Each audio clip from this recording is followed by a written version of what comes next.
BRS తో పొత్తు అనే ప్రసక్తే ఉండదు అంటున్నారు బీజేపీ ఎంపీ బండి సంజయ్. అయితే జాతీయ పార్టీలే పొత్తుల కోసం ప్రాంతీయ పార్టీల తలుపు తడుతున్నాయని బీఆర్ఎస్ నేత నిరంజన్ రెడ్డి అంటున్నారు.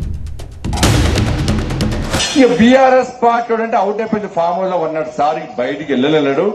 ఎక్కడ ఎన్నికలు జరిగినా బీఆర్ఎస్ పార్టీ థర్డ్ ప్లేస్.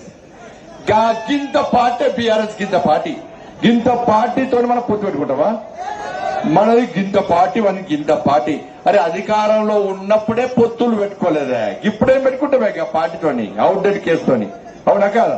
ఏదైనా రాజకీయ పార్టీల మధ్యలో జరిగిందంటే ఆ పార్టీల అధినేతలు చూస్తారు కదా, ఇక్కడ మాట్లాడేటువంటి నేతలు కాదు కదా నిర్ణయించేది. అవునన్నా కాదన్నా మా సంగతి పక్కకు పెట్టండి. మొదలు ఇలా ఒక జాతీయ పార్టీగా కాంగ్రెస్ కావచ్చు, బీజేపీ కావచ్చు, మమ్మల్ని పక్కకు పెట్టండి కొద్దిసేపు. మేము చిన్నోళ్ళం.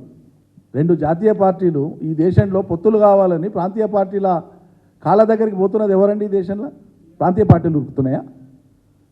ప్రతి ప్రాంతీయ పార్టీ యొక్క తలుపులు తట్టి వాళ్ళతో పొత్తులు పెట్టుకునేటువంటి ఆగత్యం ఎవరికి వచ్చింది ఈ దేశంలో? రెండు జాతీయ పార్టీలదే. కాబట్టి మేము ఆ రూల్ దాస్తలేం. గది నేను చెప్పదలుచుకున్నాను.